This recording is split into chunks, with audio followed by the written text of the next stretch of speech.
Lastly, we are going to add our butter and salt. I like adding salt as last one. Salt and yeast don't work together. So keep the salt as last. Salt and butter as last. So lastly, I added the butter and the salt, and then I continue kneading the dough until the dough is smooth enough.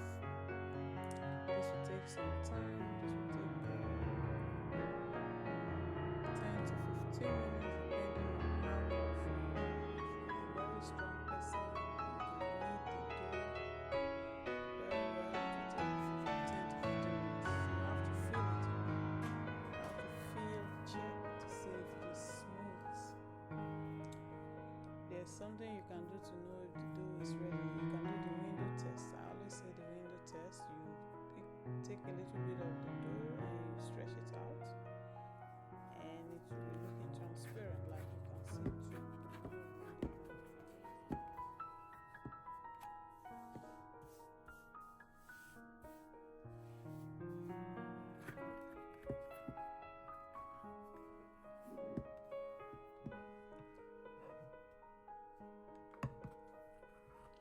It will look like you can see through, then you know the dough is ready. You cover it up with a foam wrap or plastic wrap. Cover it up and allow the dough to rest for about 15 minutes, 10 to 15 minutes. That is the first rise.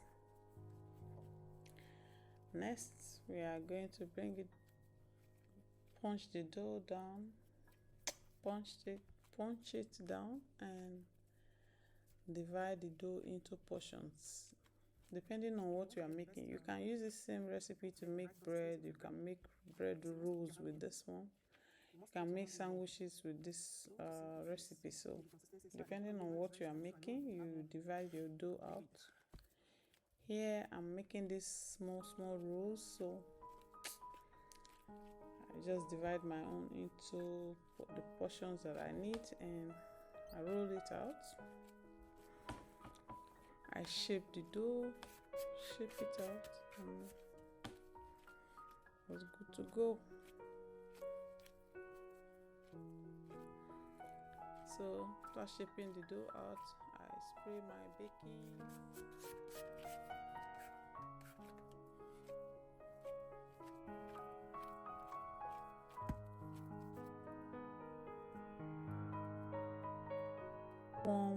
Or my baking pan, and I place my bread dough inside this pan.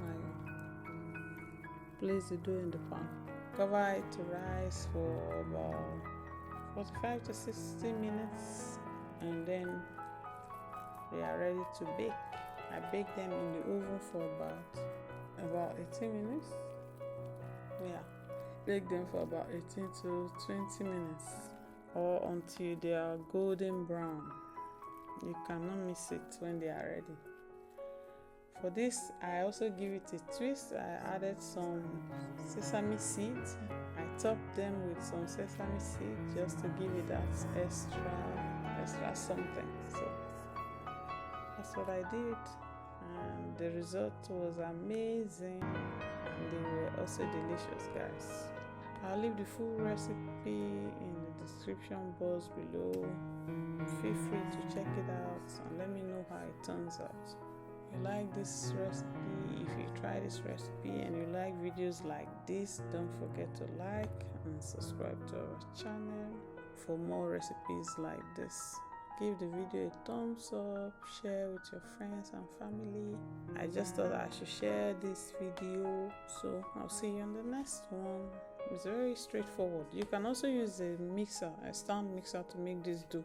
The kneading take a lot of time. If you are somebody that you are open for kneading, you can knead it with your hand. But if you are not also ready to knead, you can use a stand mixer to just, from the beginning, you just start and then you are done.